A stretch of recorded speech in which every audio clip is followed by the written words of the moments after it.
Bismillahirrahmanirrahim. Assalamualaikum warahmatullahi wabarakatuh. Salam sejahtera bagi kita semua. Patah bilang tak kenal maka tak sayang. Oleh karena itu, sebelum saya lanjut materi yang saya bawakan, saya akan memperkenalkan diri saya. Nama saya Hendri Sucipto, salah seorang dosen di program studi manajemen Fakultas Ekonomi dan Bisnis Universitas Muadi Setiabudi. Dalam kesempatan kali ini, saya akan memaparkan tentang mata kuliah yang saya ambil di program studi manajemen, yaitu perilaku organisasi dengan metode Smart Group Discussion dan DAI atau Delivery Interaction and Assessment. Video ini dibuat dengan tujuan untuk memenuhi salah satu persyaratan sertifikasi dosen tahun 2024, yaitu pernyataan diri dosen dalam unjuk kerja Tridharma Perguruan Tinggi atau PDD UKT PT, khususnya di aspek pengajaran, yang akan memulai untuk menjelaskan deskripsi dan informasi umum dari mata kuliah perilaku organisasi. Mata kuliah perilaku organisasi merupakan mata kuliah wajib bagi program studi manajemen Fakultas Ekonomi dan Bisnis di Universitas Muadi Setiabudi. Mata kuliah ini memiliki bobot 3 SKS dan berada di dalam semester 3. Kemudian bahasa yang digunakan pada mata kuliah ini adalah bahasa Indonesia. Mata kuliah ini merupakan mata kuliah yang secara umum menjelaskan konsep dasar perilaku organisasi dan sejarah perkembangan ilmu perilaku organisasi. Kemudian di samping itu, mata kuliah ini menjelaskan beberapa perilaku organisasi atau individu yang dilakukan secara kelompok, persepsi sikap kerja, dan kepuasan kerja dalam organisasi. Kemudian pada bagian akhir mata kuliah ini akan menjelaskan tentang konsep konflik dan stres serta penanganan dalam organisasi.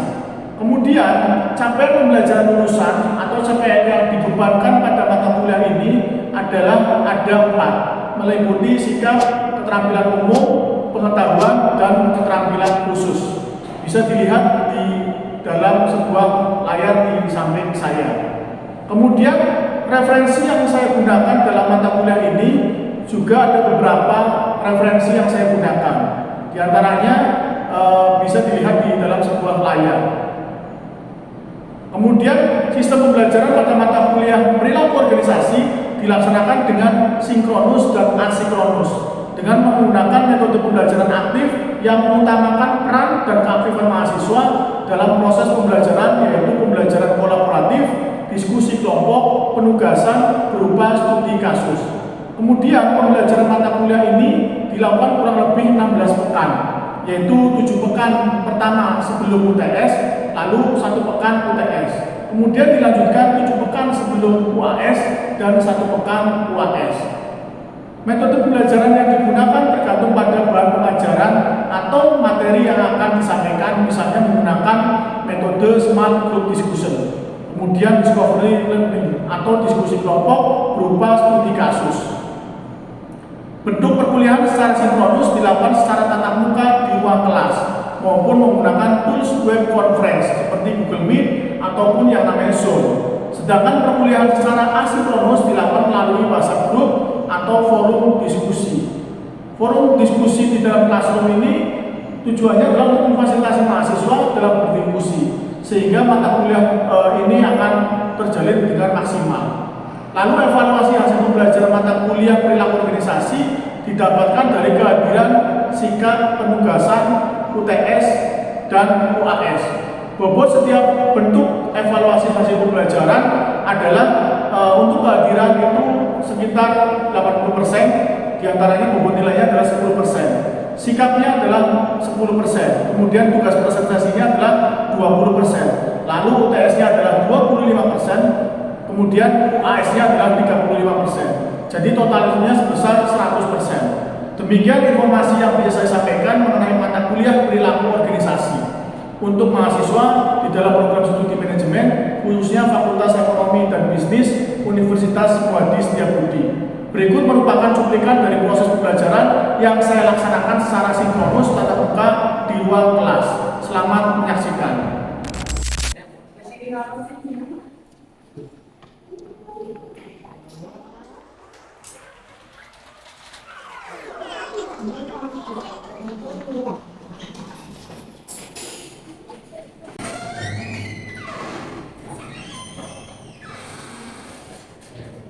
Pagi teman-teman. Pagi.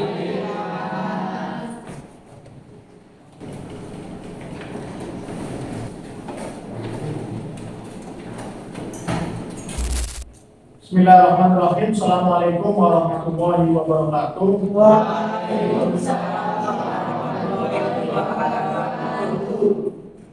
Alhamdulillah kita bisa bertemu kembali dalam mata kuliah perilaku organisasi. Baik, sebelum mata kuliah ini dimulai, alangkah baiknya kita berdoa bersama agar kegiatan pada hari ini berjalan dengan lancar. Berdoa saya pimpin sendiri, berdoa menurut agama masing-masing, berdoa dimulai.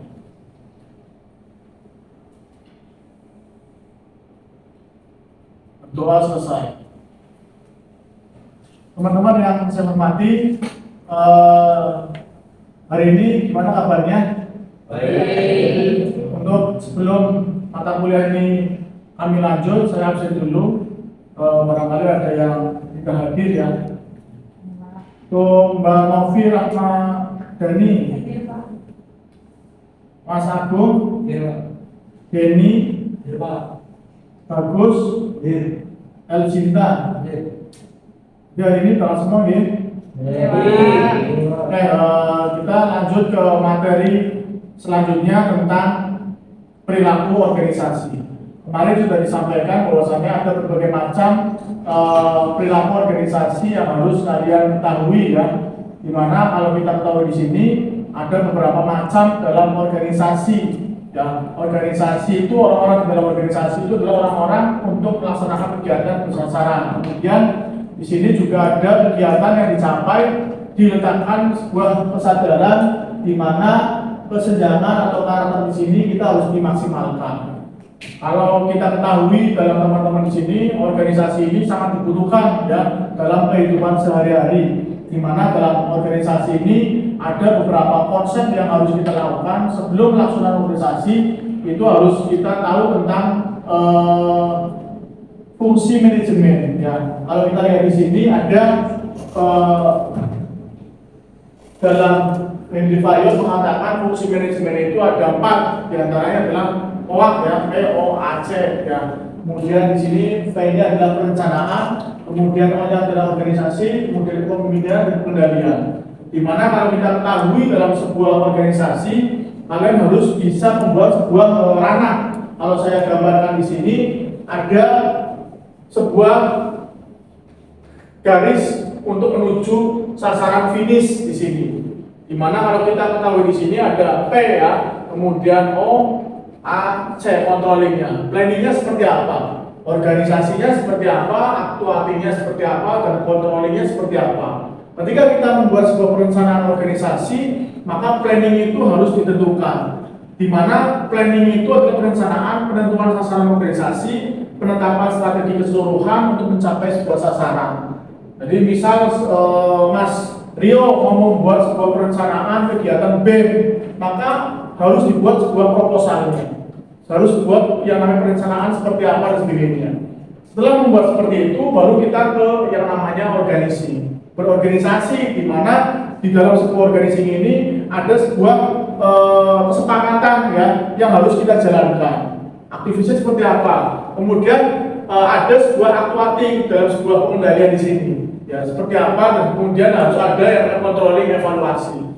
Hasil akhir dalam sebuah organisasi harus kita lakukan dengan yang namanya evaluasi. Karena kalau nggak evaluasi, maka organisasi itu nggak bakal bisa berjalan dengan lancar dan sebagainya. Kemudian ada beberapa peran manajemen ya. Kalau kita ketahui di sini ada peran interpersonal, ada peran informasional, kemudian ada peran pengambilan sebuah keputusan. Di mana kalau kita ketahui peran interpersonal di sini adalah semua manajer dituntut untuk menjalankan sebuah tugasnya. Jadi kalian sebagai generasi penerus bangsa, terutama program studi manajemen, Mata kuliah perilaku organisasi ini mencerminkan sebuah peran-peran yang harus kita lakukan nantinya ketika output di dalam sebuah dunia kerja. Kita harus bisa membuat peran dalam sebuah kepemimpinan, kemudian mempunyai peran penghubung dan sebagainya. Lalu ada yang lain peran informasional. Manajer mengumpulkan informasi dari organisasi di luar lembaga. Ada sebuah kolaborasi di mana peran-peran itu harus kita jalankan.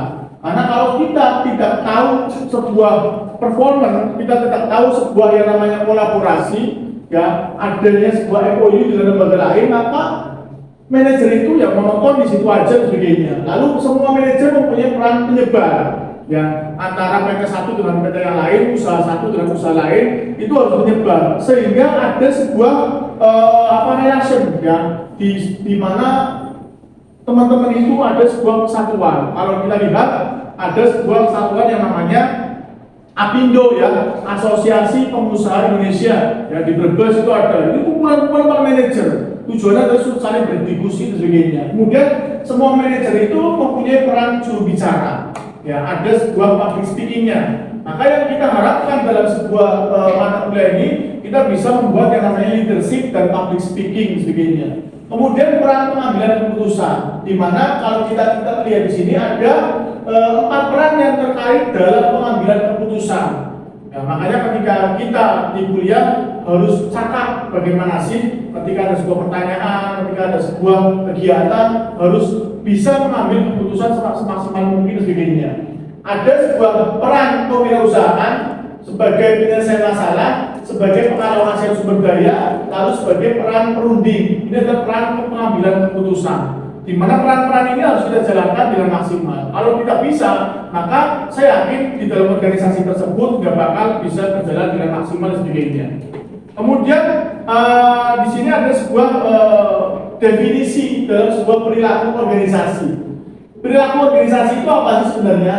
Perilaku organisasi itu adalah sebenarnya cara berpikir, ya, kemudian berperilaku pada individu, kelompok, dan tingkat organisasi, di mana kita harus tahu paham betul tentang pribadi kita. Saya pantasnya di mana, saya aktifnya di mana, saya harus bagaimana sebagainya. Ini adalah yang namanya perilaku organisasi di dalam individu. Lalu ada lagi perilaku di dalam sebuah kelompok organisasi. Ini pun harus dijalankan.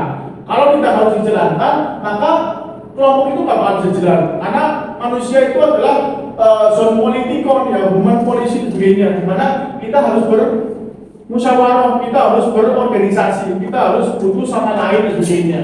Makhluk sosial, nah, kemudian tingkat organisasi. Ini ada keterkaitan antara organisasi satu dengan organisasi lain dan sebagainya. Kemudian ada juga yang mengatakan bahwa perilaku organisasi itu adalah multidisiplin, ya, di mana yang harus menggunakan sebuah prinsip, model ataupun teori atau metode yang kita laksanakan harus mempunyai disiplin-disiplin yang lain sebagainya. Kemudian ini ada beberapa yang namanya yang ketiga adalah terdapat suatu orientasi kemanusiaan yang jelas dalam perilaku organisasi, di mana orientasi manusia harus kita maksimalkan. Nah, hidup itu harus punya planning. Ya, kita mau kemana nih? Ya, kalian semua di sini kuliah, ya, diajarkan sebuah mata kuliah tentang periorganisasi. Maka habis setelah kuliah ini ada sebuah OB-nya, ada sebuah di dalam dunia kerjanya, dudinya seperti apa. Nah, di sini berorientasi pada kerja, pada sebuah kinerja. Mengapa harus rendah? Kenapa? Wah, dan sebagainya. Kemudian apa sebabnya? Lalu yang kelima ini adalah lingkungan eksternal, terlihat memberikan dampak signifikan terhadap perilaku organisasi. Kemudian ada lagi yang namanya bidang perilaku organisasi itu sangat tergantung dari disiplin yang dikenal, ya. Di antaranya menggunakan sebuah metode ilmiah yang menjadi penting dalam mempelajari variabel dan keterkaitan. Karena kita itu dididik di dalam sebuah naungan akademis, jadi kita harus bergantung pada metode ilmiahnya. Seperti apa penerapannya, bagaimana caranya, kemudian apa yang harus kita lakukan dan sebagainya.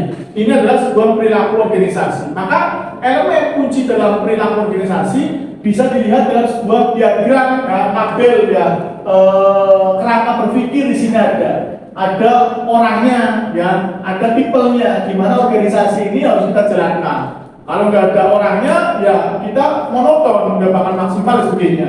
Kemudian ada lagi yang namanya lingkungan. Lingkungan di sini adalah lingkungan yang ada dalam sebuah lingkungan organisasi. Bisa menggunakan teknologi, bisa menggunakan yang namanya tenaga manusia ataupun yang lainnya. Kemudian dari organisasi tersebut, orangnya tersebut, maka dilakukan sebuah struktur, ya. Ada sebuah struktur organisasi untuk melakukan sebuah job deskripsi masing-masing. Itu adalah yang namanya kunci elemen dalam perilaku organisasi. Dalam kata lain, sudut pandang lingkungan eksternal ini adalah merupakan suatu variabel yang mempunyai dimensi-dimensi yang sangat banyak dan bervariasi. Kemudian dilihat dari karakteristik teknologi dan perilaku masyarakat. Maka saling berkaitan, tidak bisa jalan sendiri-sendiri sebagainya. Kemudian variabel lingkungan eksternal ini merupakan unsur yang paling kuat, ya, di mana eksternal ini sangat mendorong untuk kemajuan dalam sebuah organisasi. Kemudian mempengaruhi organisasi, baik buruknya organisasi itu adalah dalam lingkungan eksternal. Lalu segi tuntutan perubahan terhadap organisasi, lalu perubahan terhadap permintaan konsumen atau yang namanya output yang harus dihasilkan. Nah, itu adalah beberapa elemen kunci dalam perilaku organisasi. Makanya teman-teman di sini harus tahu apa sih yang harus kita lakukan, kemudian hasil yang kita harapkan dalam mata kuliah ini seperti apa. Nah, ini akan dijajarkan penuh dalam sebuah organisasi. Karena dalam sebuah organisasi, di samping ada lingkungan eksternal, juga yang paling penting sekali adalah lingkungan eksternal. Ya. Eksternal di sini tadi yang sudah saya sebutkan unsur yang paling kuat. Kemudian ada lagi yang paling dalam di dalam sebuah koridor sendiri, yaitu lingkungan internal. Lingkungan internal ini menyangkut variabel perilaku anggota organisasi atau karyawan, kondisi tempat kerja, fasilitas, aturan yang berlaku di dalam organisasi. Karena dalam lingkungan internal ini hal yang paling kompleks. Biasanya masalah itu bukan dari luar. Masalah itu biasanya terdapat dalam diri pribadi kita masing-masing di lingkungannya. Mungkin stafnya, mungkin fasilitasnya, mungkin apanya. Ya, ini adalah yang sering terjadi di dalam sebuah perusahaan. Maka lingkungan internal ini harus kita perbaiki, harus kita lakukan sebuah komunikasi yang lancar, sehingga komunikasi itu akan dihasilkan sebagai maksimal sebagainya. Lalu yang terakhir ini, pada umumnya dimensi ini sangat dipengaruhi oleh lingkungan eksternal yang dibawa oleh karyawan sebagai anggota organisasi maupun pengaruh pelanggan organisasi atau karyawan, sehingga terjadi sebuah perubahan dalam organisasi. Kemudian tuntutan perubahan lingkungan internal organisasi apabila tidak diapresiasi dalam maksimal, maka yang terjadi tidak kreatif, tidak inovatif, monoton, ya, hanya itu aja sebagainya. Kita cenderung jenuh. Mana yang harus kita lakukan sebagainya. Kemudian akan dikalahkan dalam persaingan antar sesama organisasi. Itu adalah perkuliahan yang bisa disampaikan hari ini, ya. Pada intinya organisasi itu adalah sebuah kesatuan. Bagaimana caranya organisasi itu bisa berjalan dengan lancar kalau kita tahu yang namanya elemen-elemen yang harus kita lakukan, ya. Dari itu ada yang bisa ditanyakan pada bagian dari ditanya. Ya, gimana Mas Rio? Apa saja sih Pak yang menjadi faktor perilaku organisasi? Kalau kita ketahui di sini ada beberapa faktor perilaku organisasi, ya. Di sini ada beberapa tadi sudah disampaikan, di mana perilaku organisasi ini sangat dominan sekali, ya. Ini ada beberapa yang harus dilakukan. Ada 3 faktor penentu, Mas, ya, dalam perilaku dalam organisasi. Kalau kita ketahui di sini ada faktor kelompok, ya. Faktor kelompok ini meliputi yang namanya komunikasi, kekuasaan dan politik, ya. Kemudian ada lagi yang namanya faktor individu. Faktor individu ini mencoba menelaah bagaimana caranya perilaku organisasi individu ini harus dijalankan sesuai dengan kepribadian, nilai, sikap ataupun yang lainnya. Lalu yang terakhir ini adalah faktor organisasi. Itu adalah meliputi kultur yang organisasi, di mana praktik dan kebijakannya harus kita paham bagaimana caranya sih perubahan ini bisa dimaksimalkan, kemudian manajemen itu bagaimana caranya biar tidak stres dan sebagainya. Mungkin itu yang bisa saya jawab, Mas Rio, bisa dimengerti? Bisa. Kemudian ada lagi? Ya, gimana Mbak? Saya kurang paham tentang mengenai fungsi manajemen dalam organisasi. Tolong jelasin, Pak. Nah, dalam sebuah organisasi tadi sudah dimaksimalkan ya, ada beberapa fungsi-fungsi manajemen dalam sebuah organisasi.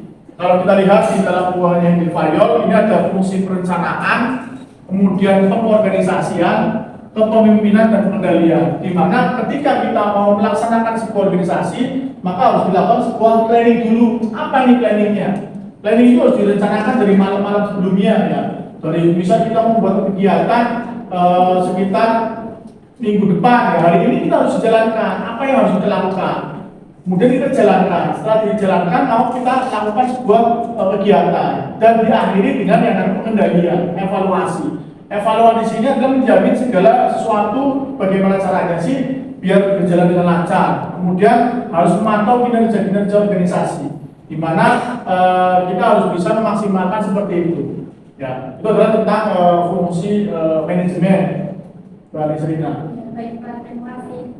Baik teman-teman, mungkin itu yang bisa sampaikan. Nanti tolong ada tugas yang harus kalian jalankan dalam mata kuliah periode organisasi. Kalian membuat sebuah kegiatan, ya, kegiatan di mana kegiatan itu memuat tentang perencanaan, pengorganisasian, kepemimpinan dan pengendalian. Nanti bisa dikumpulkan minggu depan ya, secara diskusi nanti dipaparkan di depan. Itu tugasnya. Ada yang bisa ditanyakan? Tugasnya mengerti atau enggak? Paham enggak? Paham ya. Jadi tolong tugasnya adalah itu. Mungkin kiranya itu aja dari saya. Kurang lebihnya mohon maaf apabila ada salah kata. Nanti mungkin ada pertemuan selanjutnya yang kita bahas mengenai tugas tadi. Saya akhiri. Wabillahi taufiq wal hidayah. Wassalamualaikum warahmatullahi wabarakatuh. Waalaikumsalam warahmatullahi wabarakatuh. Demikianlah video luring atau tatap muka yang sudah dimunculkan di dalam sebuah layar. Berikut kami lakukan pembelajaran melalui video Zoom. Selamat menyaksikan. Baik, saya ucapkan Assalamualaikum warahmatullahi wabarakatuh. Waalaikumsalam warahmatullahi wabarakatuh. Terima kasih atas waktunya. Syukur alhamdulillah kita bisa bertemu di dalam kesempatan kali ini menggunakan media Zoom ya. Mohon maaf karena keterbatasan waktu, maka kita Zoom dulu. Baik, kita masuk ke dalam mata kuliah perilaku organisasi. Nah, ini sudah hadir semua ya. Denny, Saifullah hadir. Hafid, kok nggak ada suaranya? Elcinta hadir.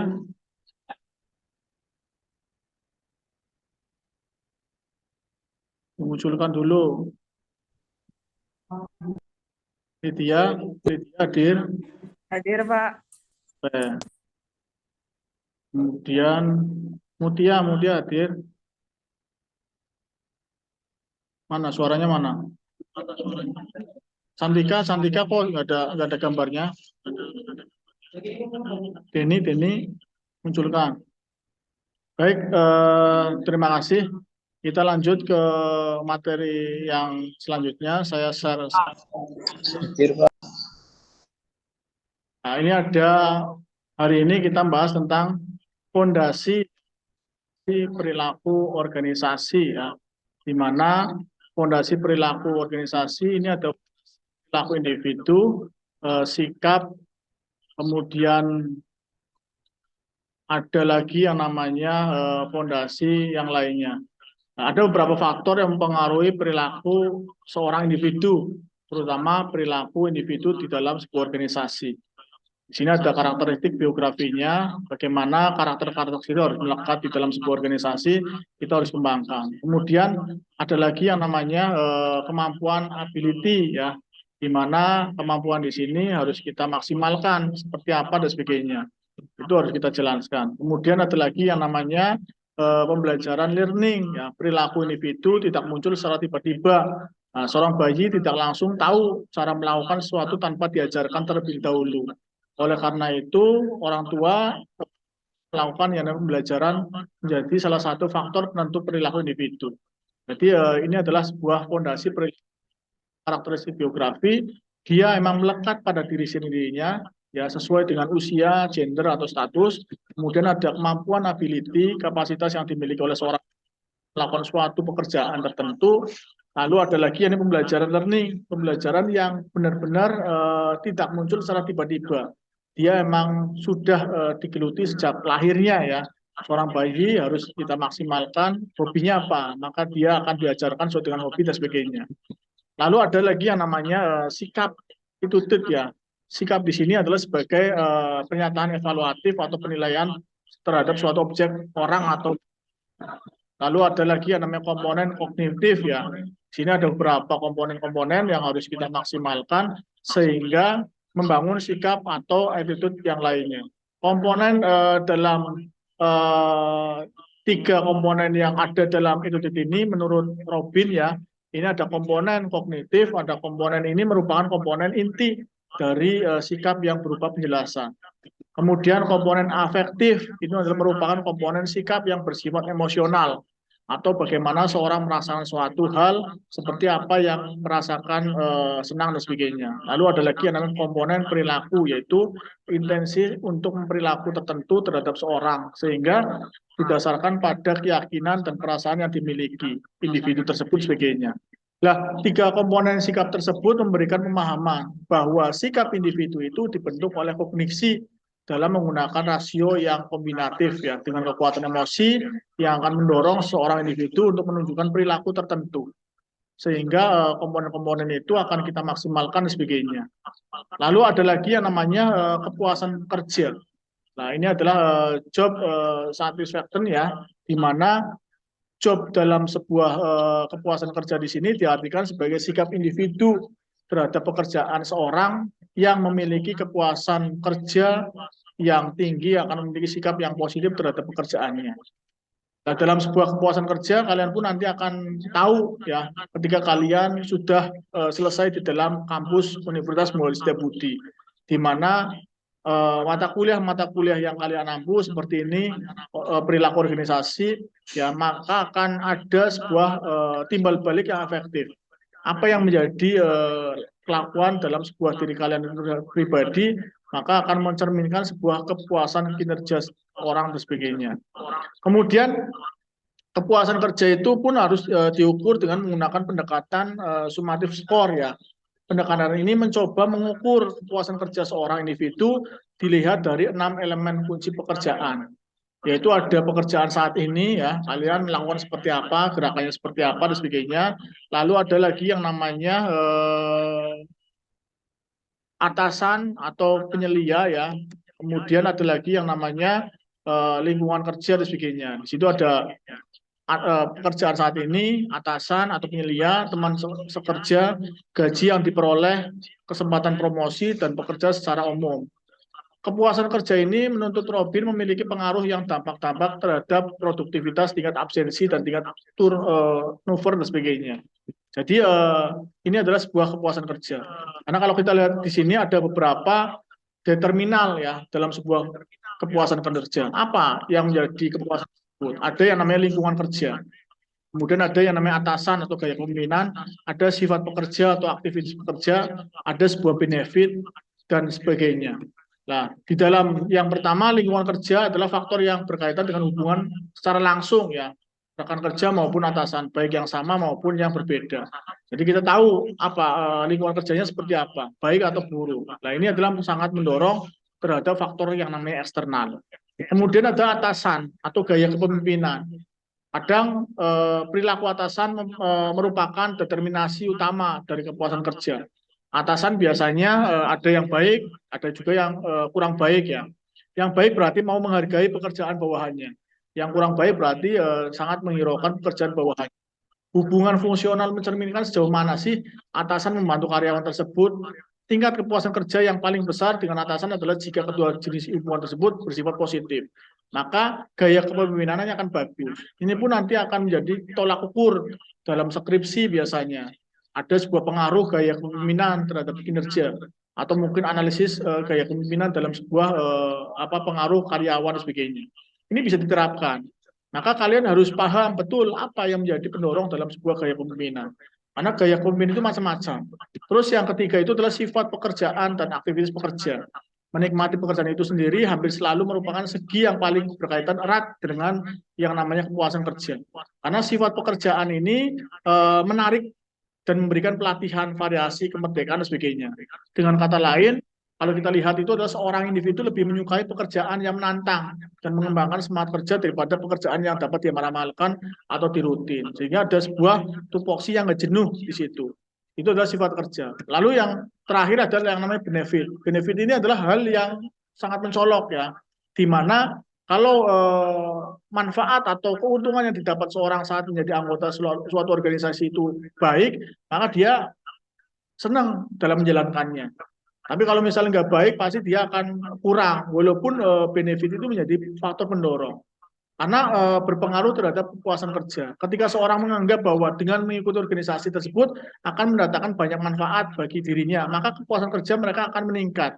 Bukan atas dasar ke benefit. Biasanya apa sih? Saya ikut organisasi nih, ikut Ormawa, ikut BEM, ikut apa dan sebagainya. Namun tidak ada benefitnya, males dan sebagainya. Tapi kalau sudah ada jiwanya, jiwa mereka dalam sebuah sosialnya, maka kemudian dia bisa bermanfaat untuk yang lainnya, maka itu akan bermanfaat untuk diri sendirinya. Benefit itu akan ditinggalkan dan sebagainya. Itu seperti itu.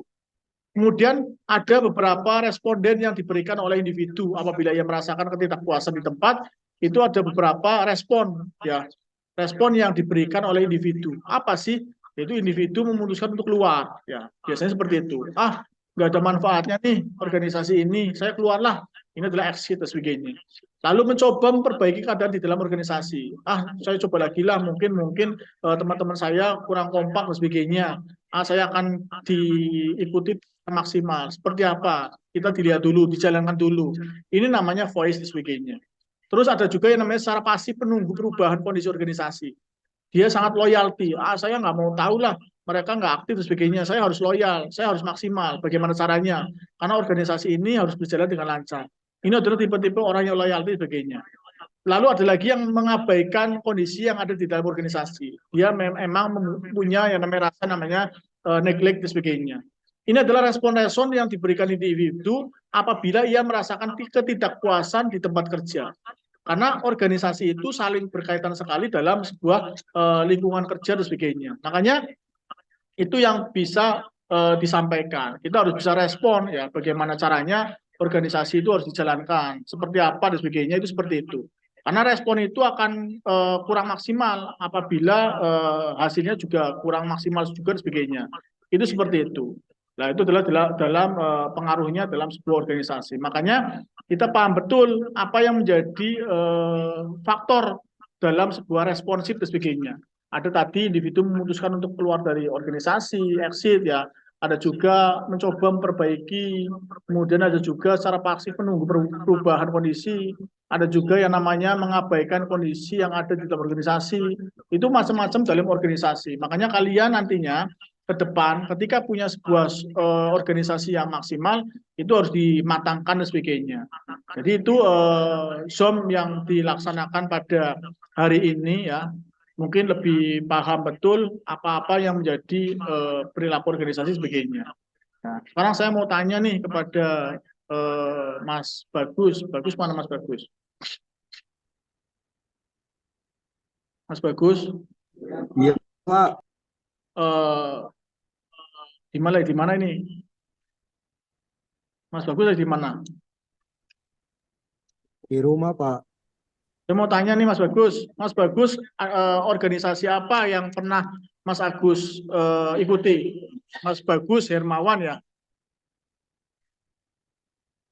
Organisasi apa Mas? Organisasi Mapala, Pak. Pala ya? Juga merasa atau terpaksa? Ada teman baru ya. Tadi diterangkan Mas Bagus ya.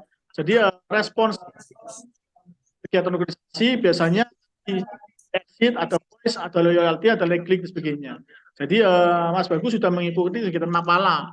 Mapala itu pasti saya yakin ke depan ketika Mas Bagus sudah keluar dari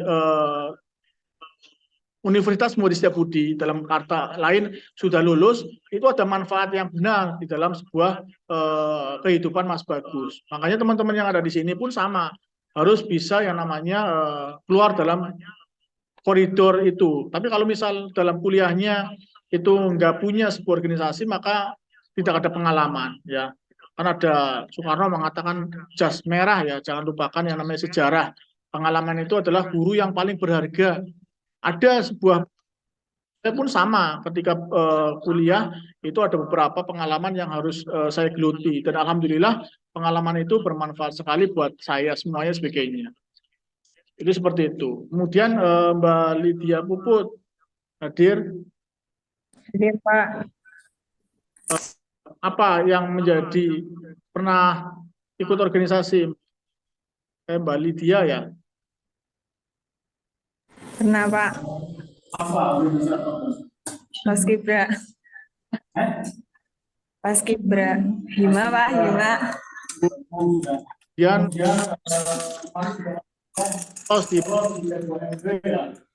Ya, Pak. sebuah manfaat yang sangat luar biasa. Jadi nanti akan merasakan sendiri bagaimana caranya saya membuat sebuah interpren, ya, dalam P2MW tersebut. Ini saling berkaitan sekali dengan yang namanya perilaku organisasi. Karena perilaku organisasi macam itu banyak. Tinggal kita dimaksimalkan bagaimana caranya itu bisa dikondisikan seperti apa dan sebagainya. Itu seperti itu. Baik, sebelum saya akhiri, saya ingin lihat background masing-masing dikeluarkan karena ini mau difoto sebentar untuk presensi pada sore hari ini, ya. Jadi untuk kehadirannya saya ambil dari kehadiran foto, ya. Saya takutnya barangkali ada yang nggak di rumah ataupun yang lainnya, itu seperti itu. Mbak Santika kok nggak ada gambarnya?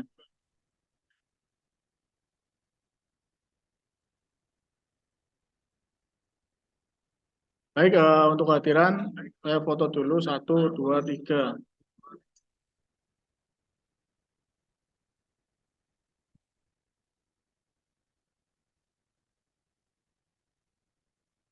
Terima kasih teman-teman. Ada pertanyaan?